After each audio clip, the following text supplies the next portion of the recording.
Hello, and welcome to the Hidden Island.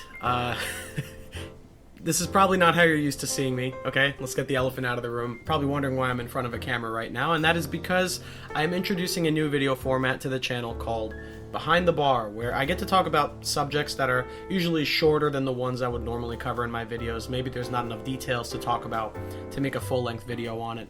And it gives me the opportunity to cover other, maybe more timely subjects, as well as, fill the gap in between my major video releases, because I have a tendency to disappear for 3 to 4 weeks at a time when working on those, so this is a way to kind of bridge that over and keep you guys entertained in the meantime. Anyway, today I wanted to talk about a subject that's been on my mind for quite a while, and it's been kind of plaguing me in the back of my head. I just keep thinking about it.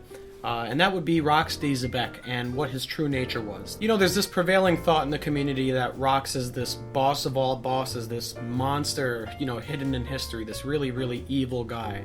And I wanted to play devil's advocate with that idea because I think there's some evidence that's been put in the story that might support a different perspective, that might support the idea that Rox maybe wasn't that bad of a guy after all, or at least not as bad as we've been led to believe.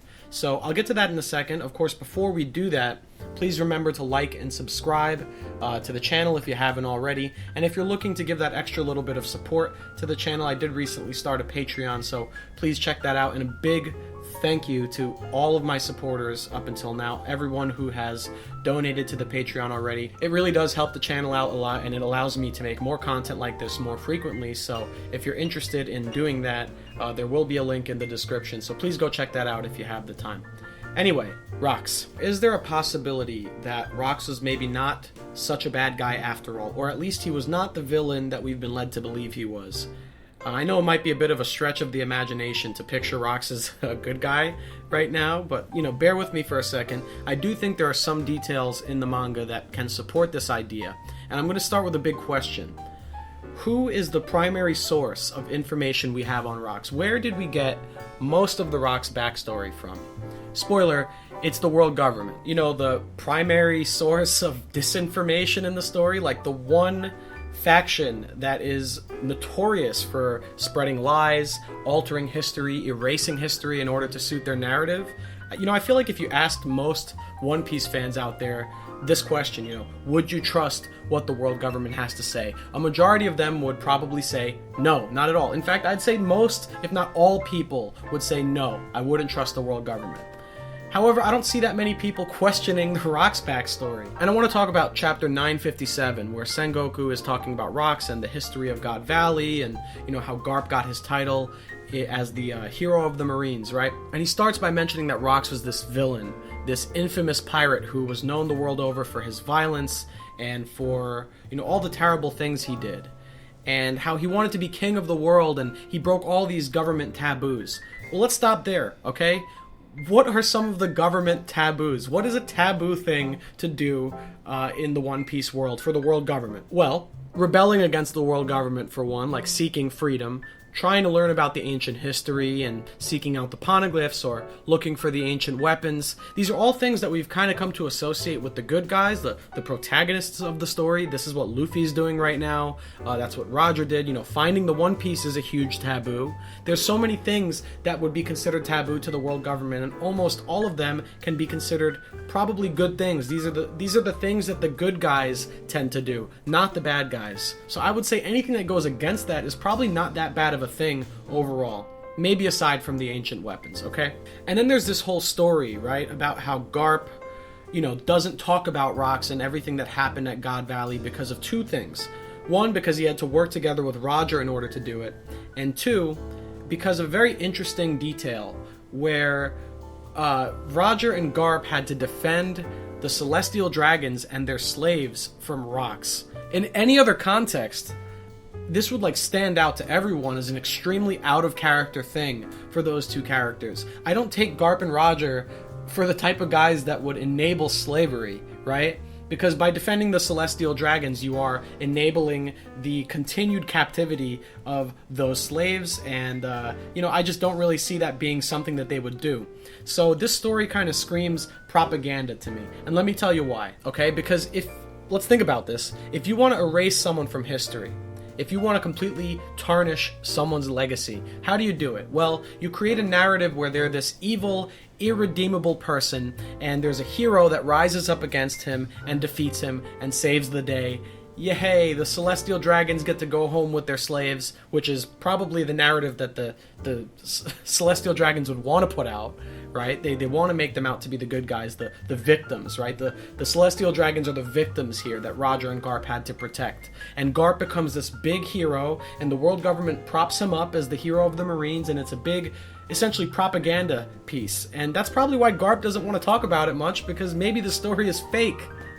And there's a detail that I feel supports this, which is how Sengoku mentions that Rocks declared war on the world government. Well, let's think about all the other characters who declared war on the world government. We have Luffy, we have Whitebeard, we have Dragon. If you want to even count Fisher Tiger, I guess he could be considered as declaring war on the world government. And all these guys are freedom fighters. These are all the good guys doing this. So I find it hard to imagine that anyone that dislikes the world government so much and all their ideals so much to declare war directly on them.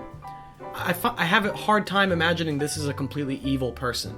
There has to be more to this story. You know, this goes back to the whole labeling Rocks as evil thing. Let's do another list. Let's talk about all the groups and people that the world government has labeled as evil up until now. We have the Revolutionaries, we have the Straw Hats, we have Ace and the Roger Pirates by extension, we have all the scholars of Ohara, and we have the people who suffered from the white lead disease who were killed off, and they made a lie about how contagious it was. You know, they tend to mislabel groups a lot. The world government loves to throw around this label of evil or dangerous or a threat.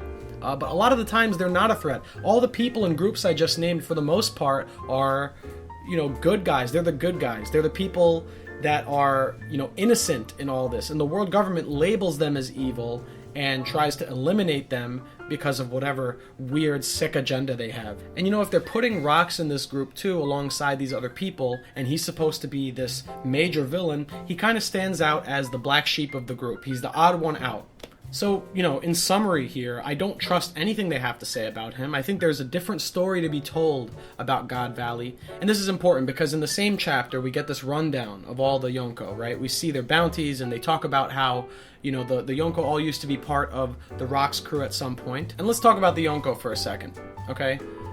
Pretty much all the Yonko that we have, you know, including Whitebeard and the current 4, have some sort of connection to Rocks. He's pretty much directly responsible for the Yonko dynamic that we currently have, because Big Mom, Kaido, Whitebeard were all on the Rocks crew.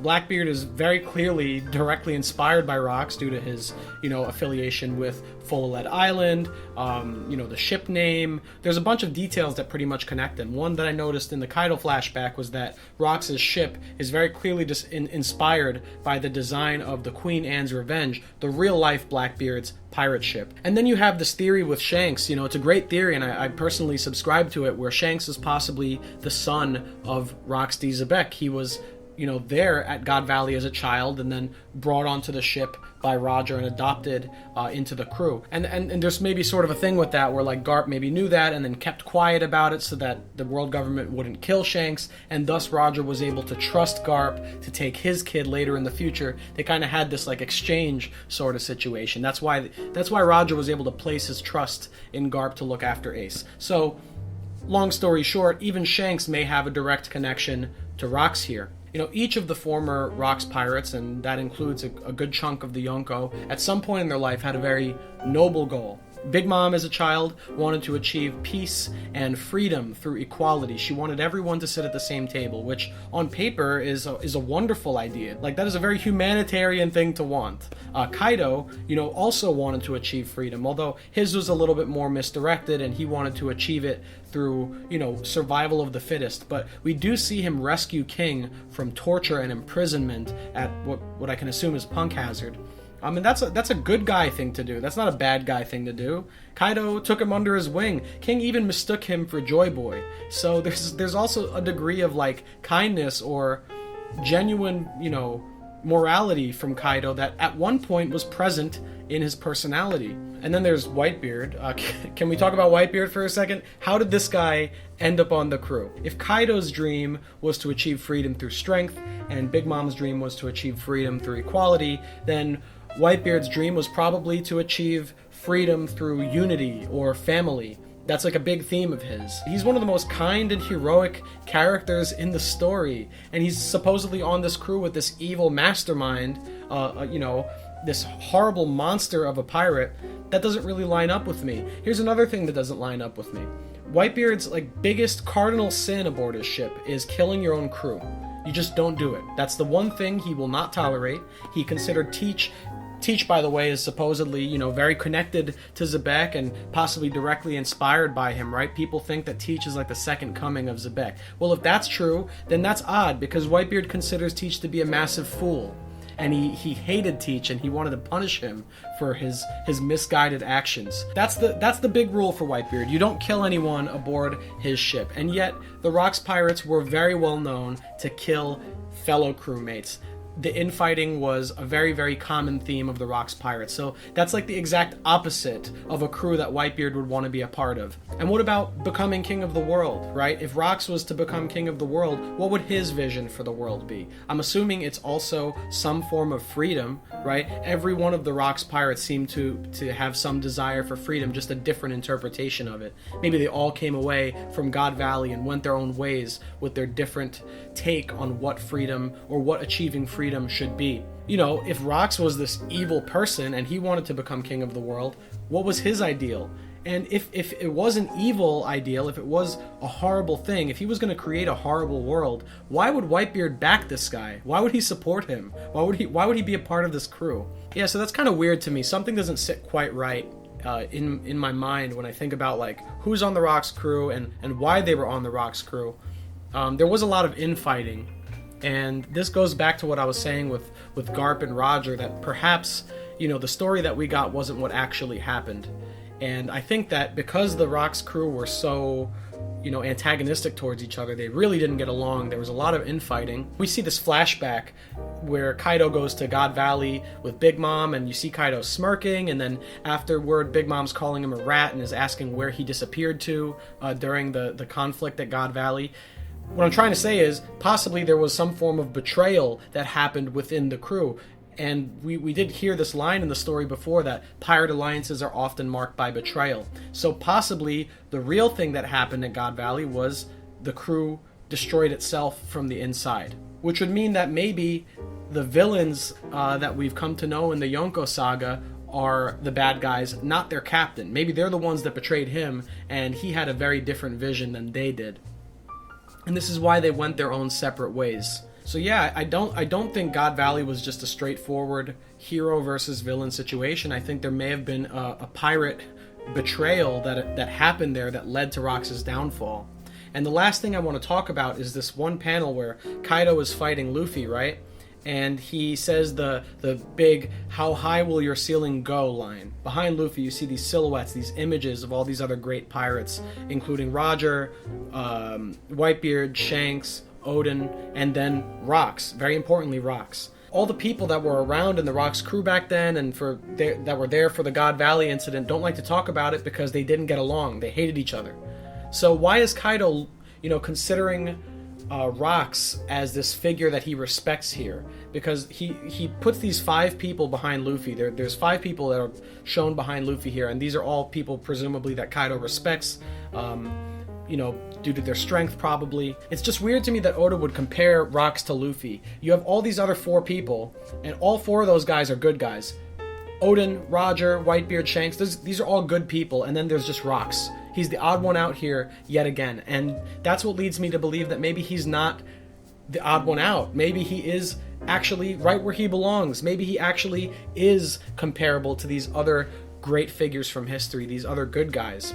It'd be weird to me to just place this horrible villain right next to the greatest heroes in the story and then go on to compare him directly with Luffy, who is our main character. The final thing I'm going to say is regarding Blackbeard. I think there's room for history to be misinterpreted. Blackbeard was not alive for the Rocks crew, or at least he wasn't an adult at the time that the Rocks pirates fell apart, fell into ruin. He was based on his age, he was a baby at the time, so he wouldn't have any knowledge of what actually happened back then. But he is very, very knowledgeable on history. So there's a good chance that Blackbeard did learn the history of what happened at God Valley, or at least to some degree knows about the Rocks pirates and is trying to emulate them. But I don't think that necessarily means he's copying Rocks to a T. I think it's possible that Rocks had his own goal of freedom for the world. He had his own desire for freedom, possibly a very noble goal that was just misinterpreted by Blackbeard.